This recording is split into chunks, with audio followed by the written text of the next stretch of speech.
Well, good morning all. We are here at the STELR Career Role Model Series, and I want to welcome you all today. And as we gather for this meeting from different places around Australia, I'd like to acknowledge the traditional custodians of the land from which we meet. And I'm joining you today from Ngunnawal and Ngambri land.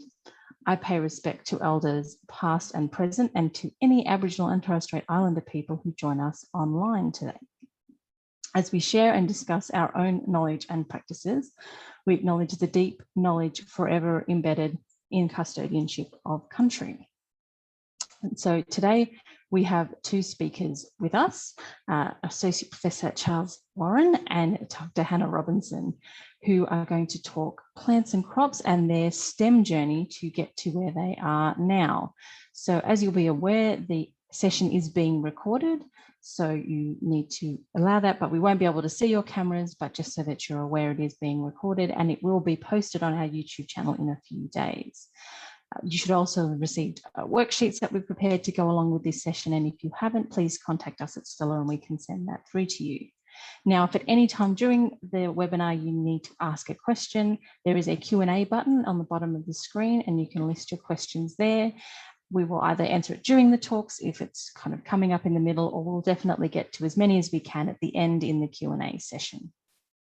So there's also the chat, but we will probably be looking at the Q&A. So if you've got a burning question, that's where we want it to be. So our first speaker today is going to be Dr. Charles Warren, and he's going to have a talk about his STEM journey and his work. So I'll hand over to you, Charlie.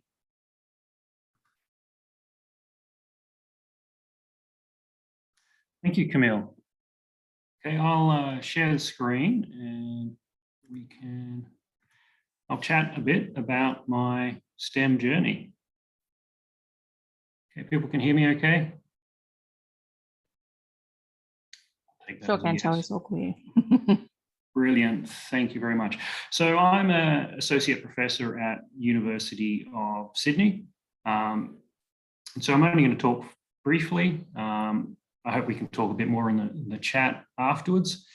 I'm really just going to talk a bit about how I got here and what I do on a day-to-day basis. And I really like talking about what I do on a day-to-day basis because I think I've got one of the best jobs in the world. So I've always been interested in how things work, how the world works.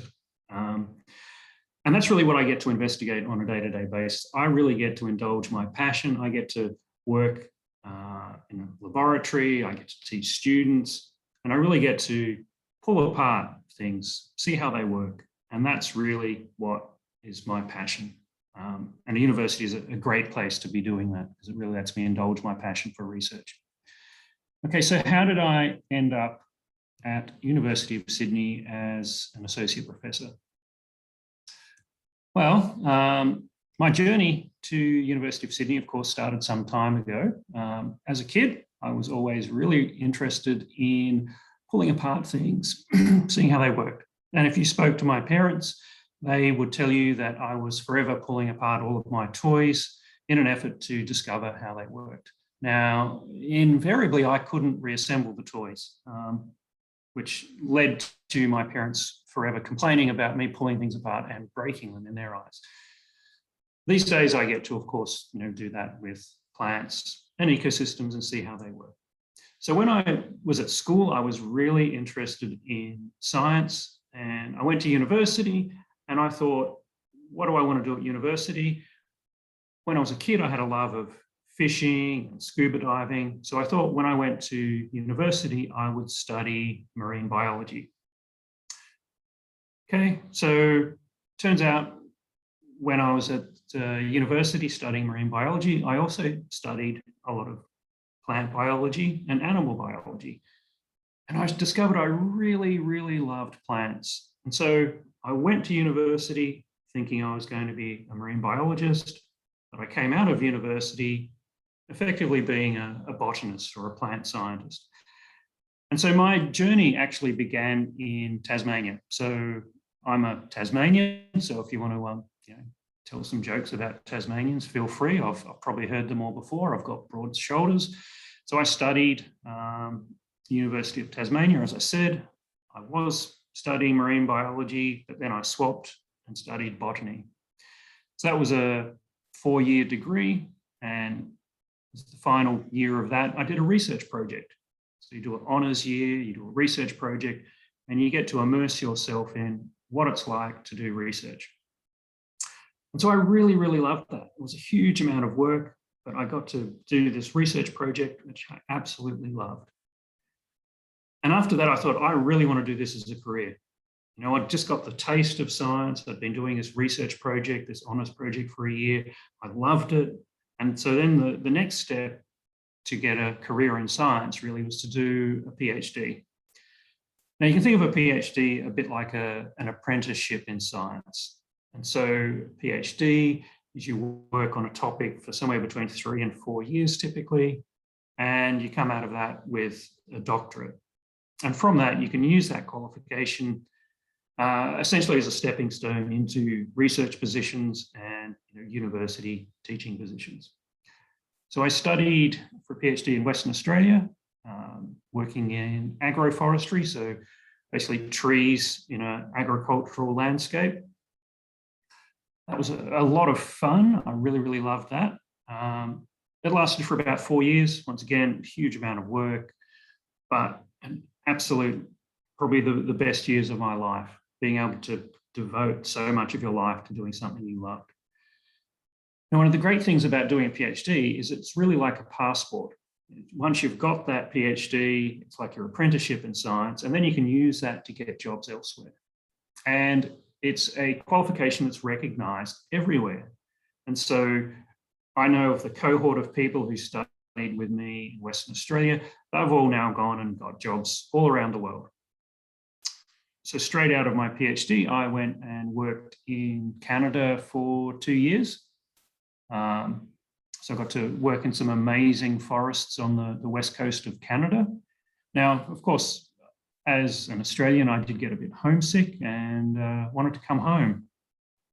So I came home, not to Tasmania though, but to University of Melbourne, and it actually ended up at the Creswick campus. So those of you who know Victoria might know Ballarat. So Creswick is just next to Ballarat. So I was actually working there at the forestry school. And then in 2006, moved to Sydney, and I've been in Sydney ever since. And I'm now an associate professor. Okay, so that's the whirlwind tour of how I got here. And of course, you could put on this map all of the other places I've worked in the interim. So I worked in France for a little while, collaborate with people in Sweden, collaborate with people in the United States. It's very much an international global job that we have. And one of the great things about everyone using Zoom now is it makes it so much easier for us to collaborate internationally, particularly now as there's no expectation for us to hop on a plane and fly 24 hours for a one-day meeting. Okay, so this is how I got here. What do I actually do on a day-to-day basis? Well, a lot of my job involves teaching. So as a university professor, I'm creating the curriculum and then teaching the curriculum. So we're teaching in lectures, like lecture theatres like this, and at the same time having laboratory classes where students are doing things in a real laboratory. And then occasionally we get to do field trips where we take students out and show them plants in the wild, in inverted commas. Now, of course, the last 18 months of teaching has been a bit more challenging. So the University of Sydney, like all universities, has lots of amazing lecture theatres just like this. But for much of the past 18 months, that's kind of what I've been teaching to, which is pretty depressing and difficult. So I'm really looking forward to next year when everything is going to be back face-to-face, because it's really difficult teaching like this, and I think it's quite difficult for students to learn like this. Okay, so teaching is one side of my job, and then the other side of my job, the other passion, is research. So as I said, as a kid, I was always interested in just looking at things to see how they worked, pulling apart all of my toys, trying to work out how they worked. And now as an adult, I get to do that on a day-to-day basis. And one of the best things is a lot of the research I do is actually directed at solving globally significant problems. So as a kid, I was just doing these things out of interest, whereas now I get to do this out of interest and also solve some really big picture problems. And so what are these big picture problems that we're solving on a day-to-day basis? Or I shouldn't say solving, makes them sound a bit trivial. Doing research that goes towards solving those problems. Well, if we looked at life-saving innovations, that's really research and innovation from research, and how many lives those innovations have saved. And so there was a group that went through a couple of years ago and worked out the number of premature deaths that had been prevented by research and discovery, and then categorized that into where that research was coming from. So what research field? Okay, now this might be a bit blurry and hard to read, but the top category over here, the one on the top left, is agriculture. And that has saved 2.9 billion lives. Okay, so just take a minute to take in those numbers. Agriculture, so innovations from research and discovery in agriculture have saved 2.9 billion lives. Now, whenever we talk about life-saving innovations, everyone always thinks about medicine and medical innovation, medical discoveries, and vaccines, of course. But let's go down this list here and look at how many lives have been saved from medical discoveries. About 1.2 billion. What about vaccines? 730 million. Okay, so we could argue about the figures, and people do argue about these figures, but however you look at the numbers, agriculture and innovations in agriculture are really saving a huge number of premature deaths around the globe.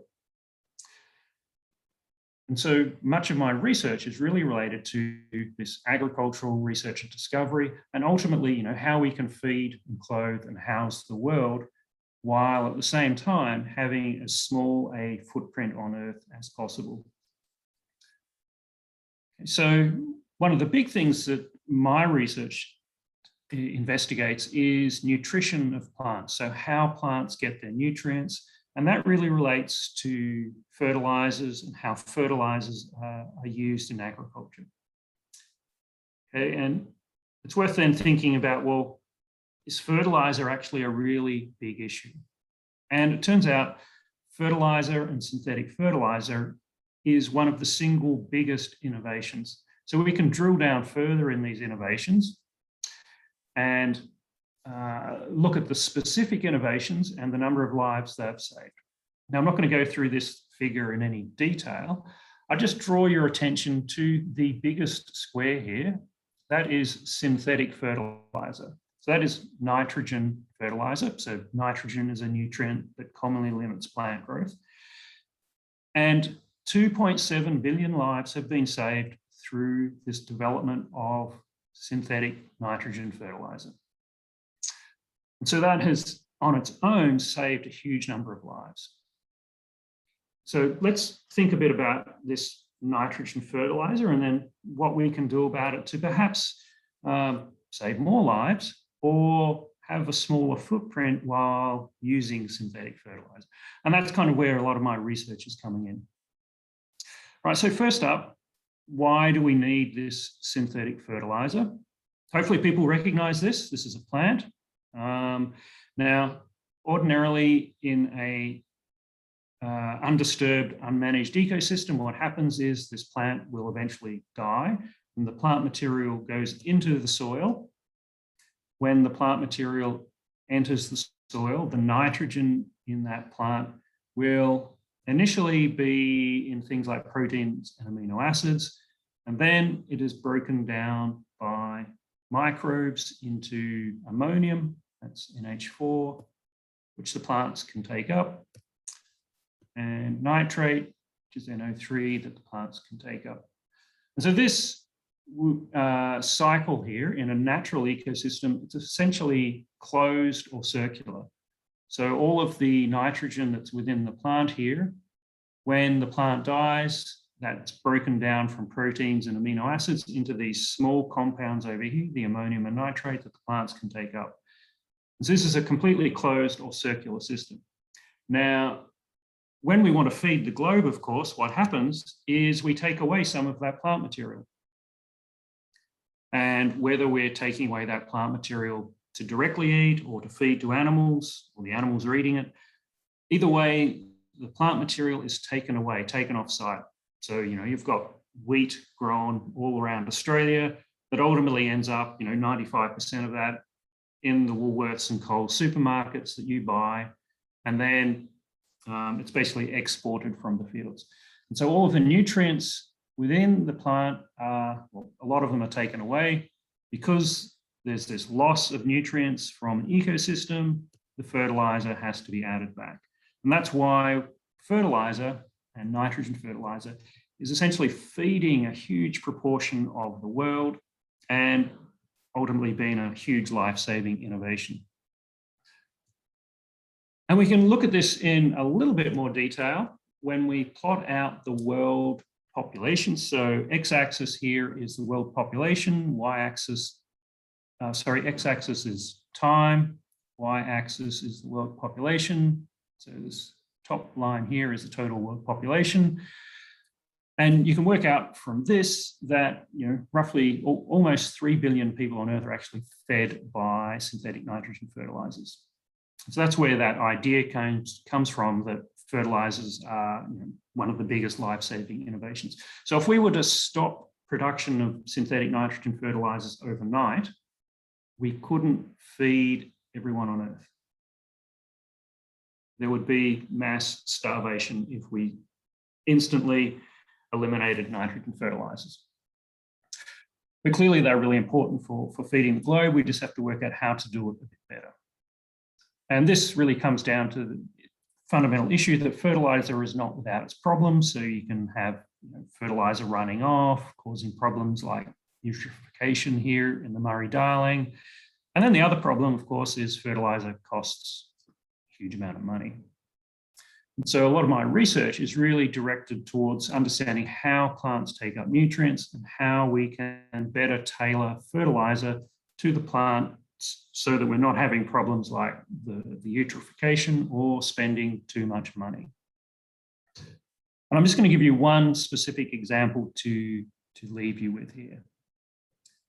Okay, so this is the little cartoon of the nitrogen cycle I showed you earlier. The key point being that if we remove plant material from our ecosystem, if we export it, we have to replace it with fertilizer, and that has some costs.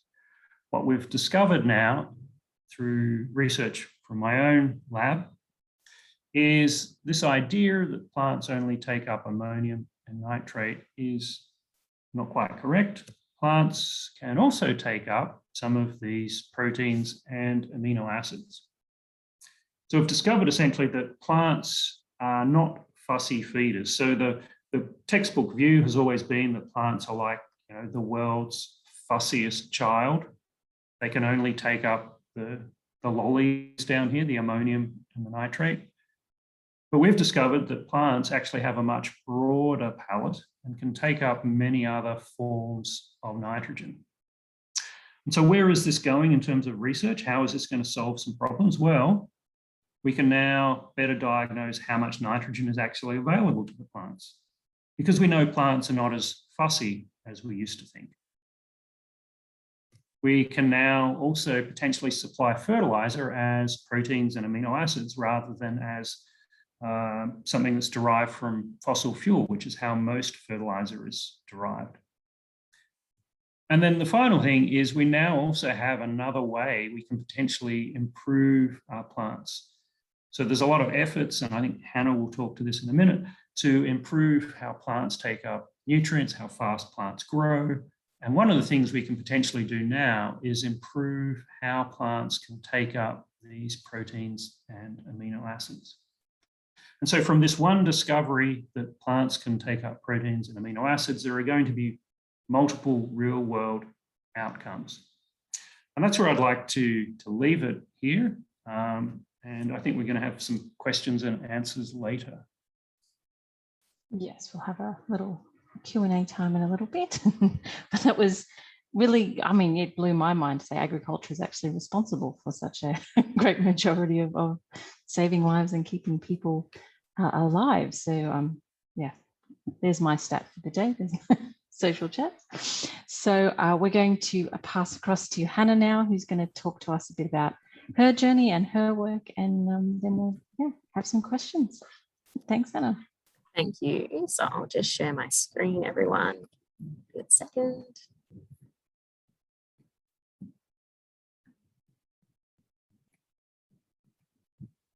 Great. Thank you so much for that, Camille. And thank you so much, Charlie, for a great presentation. That was a really great to learn a lot about your journey and about your research as well. And as you said, your findings really do play into what I do for a job. So I'm really excited to now share with everyone my career journey, and as a little bit as well about what a plant breeder does. So like I said, I'll chat a little bit today about what it looks like to be a plant breeder, a little bit about the company that I work for as well, because I do work for a private company versus a university. And then, just some of the, what I like to call my unconventional career pathway on how I ended up being a plant breeder, because it definitely was not what I thought I would be doing when I was at high school. So I just wanted to start a little bit, a bit in the opposite direction of what Charlie did, but I'm going to talk a little bit about my career first, and then I'll tell you a little bit about how I got there. So I am a plant breeder, and specifically I'm a barley breeder. But let's rewind. What is plant breeding? Because when I was in high school, I had no idea. When I was in university, I had no idea what it was. So basically what we do is we develop new plant varieties for our farmers to grow. And the whole aim of this is to improve these varieties for our farmers and make it better for them. So basically, I'll talk specifically around barley, just because I'm a barley breeder. But really, we have a few key high-level targets in plant breeding that we want to improve for our farmers at a minimum. And then we have a few other probably lower tier targets that we want to improve in the plants for our farmers. So the key thing we really want to improve, and I'm sure you would have guessed it, is the yield, or the amount of grain that each plant produces in the field. So this is huge. We always want to be increasing production, because, this is the way we feed the world, and it's also a way that our farmers, profit as well from the farms. We also put a lot of emphasis on improving the plant's ability to protect themselves against different pests and diseases. So there's a lot of genes that actually control these different levels of resistance, or the plant's ability to protect themselves. And if we can actually combine these genes and have this natural resistance, it means that the farmers don't need to spray their crops as much or at all, which is really important from an environmental and sustainability perspective, but also for the farmers. Just like fertilizers, fungicides, or any kind of pesticides, they just cost a lot of money as well. So there's a lot of elements to that. And finally, another key massive target is around the quality of the grain for its end use. So for barley, some of you may or may not know, but the major use of barley outside of animal feed is for it to be malted. So this down here on the left here is malted barley, where it's just starting to grow again, and you can see it's just putting out some little fruitlets. So this malted barley is actually the main product in beer and Milo and other kind of malt products.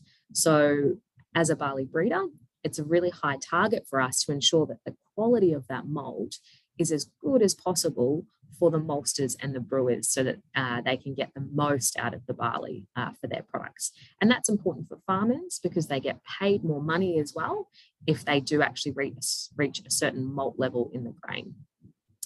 So as a barley breeder, these are my three major concerns, that every time I'm trying to breed a new barley variety for our farmers, that I'm ensuring that I'm continually improving these three traits and continually trying to make them better. In terms of second or lower tier traits, there's so many other things that we want to try and improve in our crops. And I think that's one of the main drivers for me to getting into plant science and breeding specifically, is I couldn't believe how much we don't know about plants. And, even just in Charlie's example there, about, finding out that the plants aren't that food fussy anymore, just blows my mind that we didn't know that, and we're still trying to find out and understand so much about these plants. So yeah, there's so much we don't know, and there's so much we can do to keep improving them. But there's a couple of challenges that are more at the forefront we have to be looking at, and some of those are really around our changing climate and the harsher and more variable climate conditions that our farmers have to grow their crops in. So a lot of breeding, as well as investing in research and working with academics at universities to try and understand what's driving a plant's ability to tolerate the heat more, or be able to withstand not having as much water or nutrients, and still be able to produce grain and good quality grain. So these kind of things are sort of my second targets as a breeder, trying to improve our crops so that they can resist drought and frost and heat and weather events, and then also have different elements of the plant that are beneficial for the farmer. For example, they might have a longer coleoptile. That means they can be sown deeper in the soil, which means the farmer doesn't have to rely on a rain to sow his crop. So these are just a few very broad examples of other things I'm interested in improving in plants. And plant breeding is all about the genes. So I haven't mentioned that yet. I've just talked broadly about what I would call the traits, or the different parts of the plants we're trying to improve. But it's all about combining the genes that are controlling these traits in the plants and making the best gene package for our farmers. So if I just go back quickly, I want the genes that are controlling those high yields, that tolerance to diseases, and that really good malt quality for beer production. And I want to package them all together, along with some good drought tolerance and heat tolerance and everything else, and deliver that to our farmers. And so how do we do that as plant breeders? How do we combine all these genes together and create new varieties? Well, we do that using traditional plant breeding methods that have been around for hundreds of years. And generally, plants would do this naturally by themselves, or be helped by birds moving pollen around, but we do it manually now. But basically what we do is we take the pollen out of one plant, and then we and then we take pollen out of one plant, and then we put new pollen in from another plant. So these photos sort of describe it in a little bit more detail. So in the first photo, you can see here, this is a barley head that's immature. And we're taking out the pollen before it's viable, before it can actually pollinate itself and start to create the new seed. So we take all the pollen out, and that's what we call our female plant. So that plant will not produce seed now unless we put pollen in from another plant. So you can see we're taking it out. And then this, the third photo here is a photo of a plant with its pollen that's ready to burst. It's ready to, if you touched it onto the female part of the plant, it would then burst out and pollinate that plant and hopefully produce a seed. So what we do is we take this pollen from our male plant, our other plant, and using tweezers, we put it into our female plant that's nice and open here and ready to receive the pollen. So basically, we do this all year round. I have a fabulous team of technicians in the glass house that do this for me, and I jump in and help out where I can. But basically, in my breeding program, we would probably make 500 what we call crosses, or these kind of taking the pollen out and putting the pollen in from a different variety each year. And so once these initial crosses are made, my job then is to evaluate all these crosses and try and pick out the best ones that could potentially be the new variety for a farmer to grow, and try and understand what gene combinations they have for the things like yield and disease resistance and grain quality. And this is a very, very long process. So plant breeding can take a very long time. So from making this initial cross, it can take up to 10 years before we might see that variety being routinely grown in a farmer's paddock. Now, thankfully, there's lots and lots of new research and lots of new technology coming through that we're starting to apply in our breeding program so that we hope we can get this down to maybe 6 to 8 years, and we can get a lot more improvements for farmers quicker as well. But a lot of my job then is assessing these plants in the field. So we obviously do the crossing in the glasshouse. We do a little bit more growth in the glasshouse to get them to where we need them to be, and also have enough seed. And then we take them to the field. So a lot of my job is walking these plots, which we call yield plots, and assessing the plants for different characteristics, how they look, the time that they flower, lots of different things. We also look at lots of different traits, and we do things like we fly drones over them to get indications of different wavelengths, which can tell us a little bit about, how hot they are, how much water they're taking up, lots of different things. So I love being in the paddock, and this is one part of my job I absolutely love. But then I also love another element of my job, which might not be so obvious from what I've said so far. So a huge part of my job is actually statistics. And it's about, looking at all these cool different things in the plants, but then making sure that they're scientifically and statistically significant when I am trying to understand and select the best plant or best variety for our farmers. So to do a lot of this, we do a lot of statistics, and we do a lot of it now in a program called R. So it's kind of like coding. So there's, coding and statistics is coming into science in a massive way, but I absolutely love it. And I think I love that my day-to-day can go from being in the field, being in the glasshouse, and then being behind the computer and running these statistical models as well. So I'll tell you a little bit more about the company I work for, Intergrain, now. So Intergrain is a private plant breeding company, and we breed wheat, barley, and oats. So all the wheat and barley and now oats that's bred in Australia is all bred by private companies. It previously was done by the government, but then it became privatized. So the company I work for is based in WA, and we are the leading barley breeding company in Australia. So that means that majority of the time, if you walked into a farmer's paddock that had barley, it would be one of our varieties. We're number 2 in Australia for wheat at this point, and then we've just moved into oat breeding as well. So as I said, we have to test a lot of these things in the field in yield plots, and our program is national. So we test our varieties in a number of locations across Australia. So if you look at all the little orange dots there, that's all the different trialling locations we use across Australia. So we have over 300,000 yield plots that we put into the ground annually.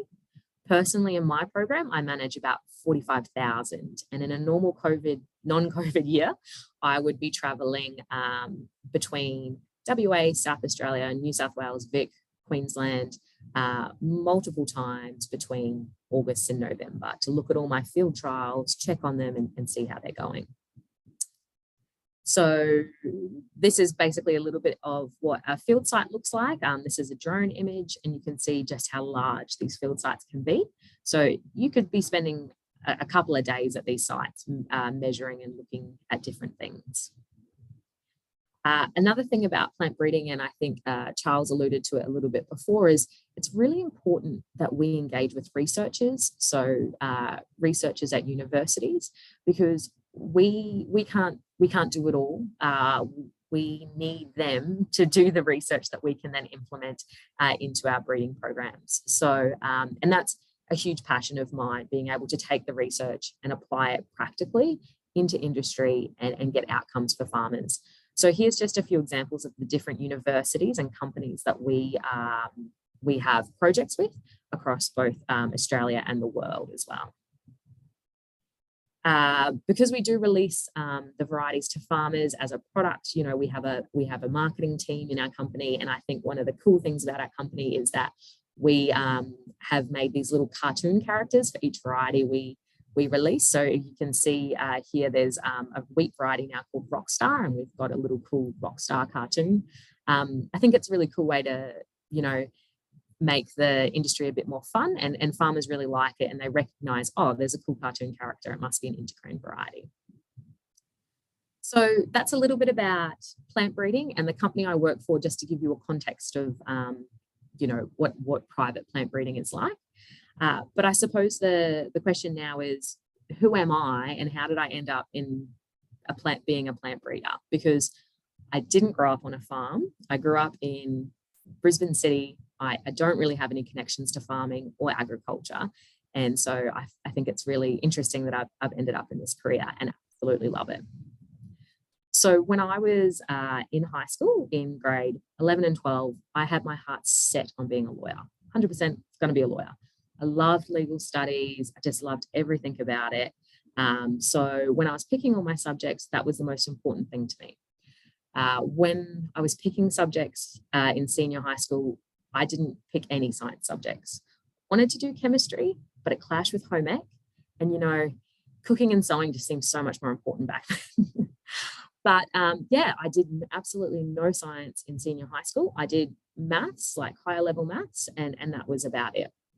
So I went to university and I did 6 months, and I realized that law was not for me. So, and that was quite big, because I've been telling everyone for the last 3 years or 2 or 3 years, I was definitely going to be a lawyer. But I spoke to a university career counselor, and we sort of talked about what were my interests, what did I like doing. At that time, I loved cooking. I was really into healthy eating, exercising. So we thought together, why not try a degree in nutrition and dietetics?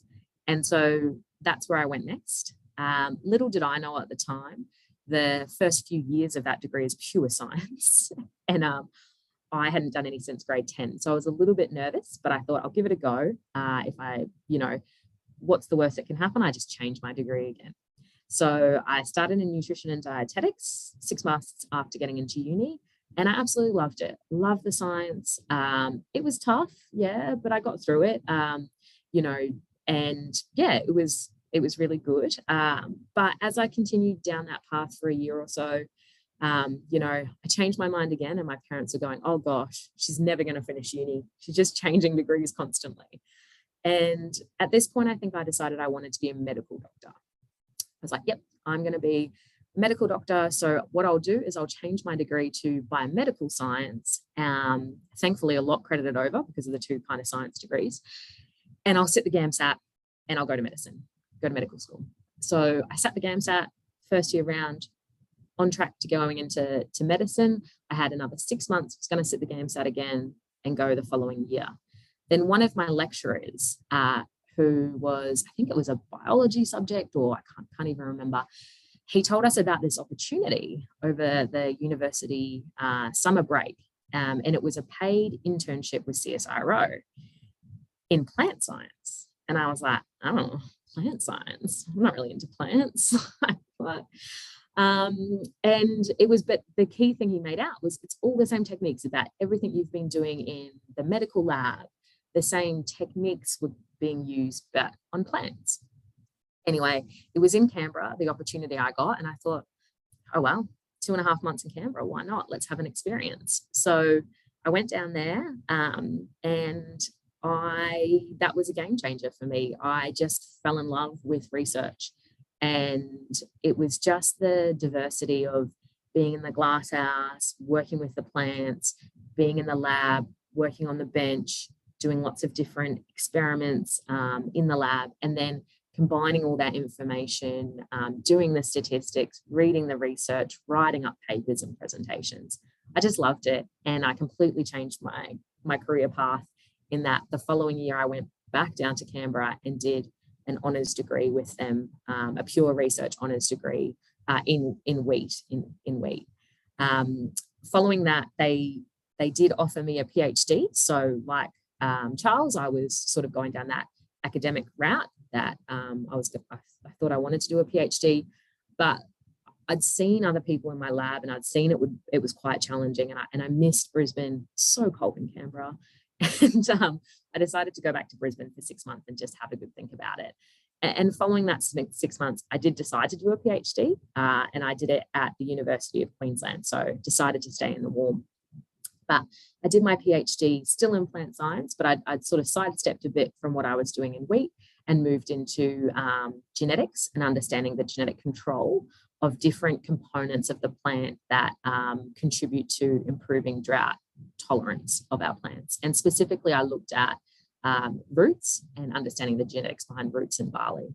So I did that for about 3.5 years. Absolutely loved my PhD, just absolutely loved it. Again, it's that combination of I did lots of hard field work, and then I did lots of glasshouse work, and then lots of statistics and combining all that information together. Then following or just before I finished my PhD, I was very lucky to get offered an opportunity with Intergrain, the company I work for now. And the job was in Perth. I'd never been to Perth, but I was like, it's a job in Australia because at the time, you know, it wasn't that easy to get jobs following a PhD. It was also in barley, which, you know, I'd done my PhD in that and absolutely loved barley, the crop barley. And it was basically to be a junior breeder with one of the, you know, probably Australia's greatest barley breeder. So following my PhD or just before I finished, I moved to Perth. And yeah, I've been in Perth for the last 4 years and actually just had a bit of a sidestep now and moved back to Brisbane, still working for the same company, but now looking a little bit more into some of the new genetic technologies that are coming out and how we can apply those into plant breeding to speed up that cycle that we don't want to have to wait 8 to 10 years to get a new variety into a farmer's paddock. So that was basically my journey. And I always say it was a little unconventional because I don't come from the agricultural background, and a lot of people in my industry do. One of the first questions I ever get asked is, did you grow up on a farm? What farm did you come from? Especially in WA, where it's very agricultural focused. But don't ever let that stop you. That would be one of my biggest pieces of advice is, I didn't come from the industry, but I've learned the industry. And if you're dedicated and you're motivated, people can see that and they'll welcome you into the industry as well. But another big piece of advice for me, and you might have picked it up from my career pathway, is don't be afraid to change. And yes, you may 100% know what you want to do now, and that's fine. You might end up there and love it, and you might have the best career from that. But it's okay if you get to uni and it's not what you thought, or it's, you know, it's not working out as good as you thought it was. It's okay to change. People do it all the time. I'm not the anomaly. And it's good to just do things you like. And if you're not sure what you like or what you want to do, pick something generic so you can jump between degrees pretty easily without losing too much time and money and freaking your parents out like me. But yeah, that's probably the background to my career. And yeah, I welcome any questions in our Q&A session. Fantastic. Yeah, you know, it's such a sort of small part of it, but it's an important crop, really, isn't it? We did have one question that says, do you use CRISPR? Do we use CRISPR? So gene editing obviously is one of those new breeding technologies that I was sort of referring to. It's still very much at the research phase. So we don't internally in our company use CRISPR, but we do actually have a couple of research projects with researchers at universities that are starting to use it. And I think that's where we see it's going to be a fabulous research tool for us to really understand some of the key genes that are driving different things in plants. Right. It sounds exciting. I did watch a video which you sent the links to the schools about how the breeding process where you're snipping the pollen and everything. It was much more hands-on than I thought it would be. It's a lot of hard work. I thank my technicians a lot who do all that crossing for me. I know, I'm sitting there going all day in the glasshouse just snipping those really tiny heads. It's crazy. Yeah. So you did, yes, sort of say you moved around a little bit. You're working with a lot of varieties here in Australia. Do you look at what's happening with other breeders overseas? Yeah, it's a very good point. So, you know, obviously we're about developing varieties for Australia. However, there are some parts of the world that are also developing varieties that could work here. So we have collaborations with a couple of different European companies that, especially in like Germany and the UK, that are developing some spring barley that we can also have a look at and work with them as well on those. That's exciting. Means trips to Europe in non-COVID times. And I suppose that's the other thing I probably didn't mention, but my job, again, you know, there's lots of opportunities to travel internationally as well. It is one benefit of it is. Yeah, Charlie mentioned Sweden, and I'm like, yep, let's go. Let's go. I had probably a question that both of you can answer. The younger you, when you're sitting at what point are some of our students who are watching at in high school, how did you feel about science and about science as a career, and how's that kind of changed as you've gone on? Did you kind of think, oh no, there's no jobs in science? Well, there is. Charlie can go first because he's older. Thank you for that, Camille. Thanks, Camille. Yeah. I think, yeah, I absolutely loved science class at school. But I think one of the challenges I had was I didn't necessarily see it as a career because, you know, in my circle of, you know, family and, you know, extended family and friends, there was no one who was a scientist. There was no role models. I think because science is a fairly small proportion of the population. Yeah, there wasn't anyone who I could actually look up to and see that as a career path. I certainly knew that there were, you know, people called marine biologists, and in my infantile mind, I thought they just got to go fishing and scuba diving all the time. So I thought, hey, that's what I'll do at university. And I think, as Hannah said, one of the useful things when you start at university is, you know, you kind of refine your ideas as you go, and most of the things you're doing are kind of applicable across subjects. You're learning a lot of really important generic skills. And so it took me a long time to realize that science could actually be a career, you know, to actually see what that would be. And I think that's probably one of the most difficult things that people face.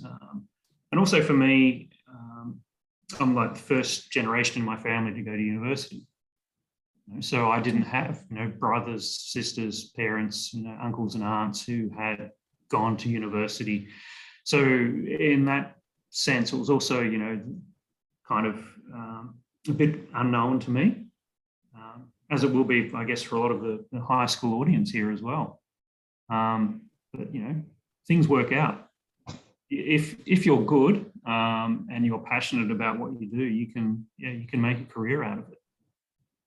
Yeah, I have to agree 100%. I wasn't against science, but I didn't see, like, I liked the subjects, but, you know, other subjects seemed more appealing at the time at high school.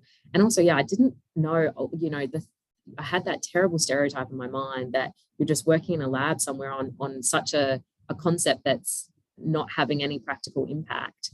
Whereas now that I'm in the industry, I can see we're having massive practical impact. And, you know, just by the slides that were shown around, you know, how much innovation has saved the world, it's agriculture, and that's all coming from science as well. So, yeah. Yeah. And, you know, home ec probably helped a little bit. Look, I always thought it was quite, you know, there is some similarities in that you have to measure things quite precisely. Or maybe not so precisely in cooking. That's exactly what we're going on for.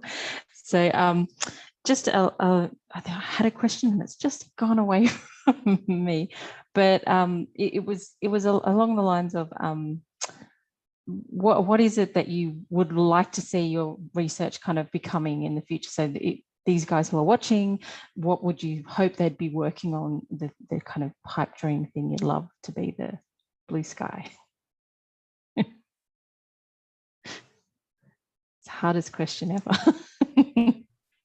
Yeah, I should have prepared my research pitch, shouldn't I?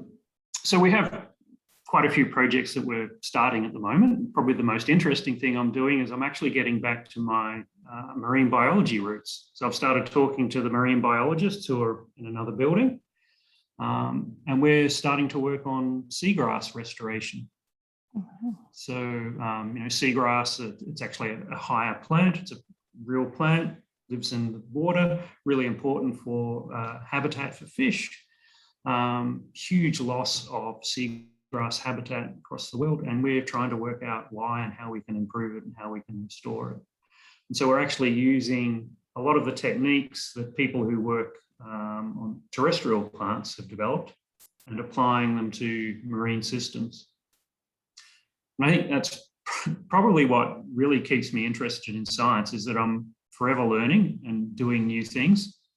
Yeah, it's really not that stereotypical thing, with going into the lab, doing the same thing over and over like a automaton. It's really a creative process and an ongoing learning process, and it takes a while to get to the point where you actually recognize that. It's probably halfway through a science degree before you actually realize that science isn't about facts and figures and following recipes and instructions, but actually coming up with new ideas, testing new ideas, and actually being creative. Great. I don't think I answered your question, though, did you? No, but it's a next-gen plant research using seagrasses. It's good. Yeah. I'd have to 100% agree. Like, there's so much, I think sometimes you see the most successful scientists are so creative as well. So it's like having that balance of being very creative and then still scientifically minded. I think the biggest challenge in plant breeding and research around that is always going to be about how we keep growing our crops. How we keep our crops producing more in harsher growing environments. And so there's just so much, I can't even tip of the iceberg in terms of research of what we know now, but it's so important, over the coming years. So there'll be so much research, there already is, but so much more research tailored around that.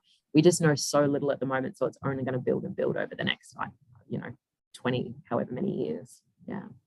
Plenty of work to go. Yeah. My last little question is, are you a beer connoisseur, Hanno? Am I a beer connoisseur? Well, to be a barley breeder, I have to like beer, right? Luckily, I do. I wouldn't say I'm a connoisseur, but yeah, I do enjoy a few different, definitely craft beers and things like that. But it's definitely not the worst industry to work in. Probably not. So it's one last little positive that we can go. But I wanted to thank you both for joining us today and telling us a little bit about your journeys and about your work, and sharing the great possibilities that is in agriculture and research happening here in Australia. So thank you again for joining. And those of you who have joined us online to watch, we do have a survey we would love you to fill out for us after, just to give us some feedback on today's presentation and some things you would like to see in future presentations, and that will be sent when this meeting closes. So thank you again for joining us.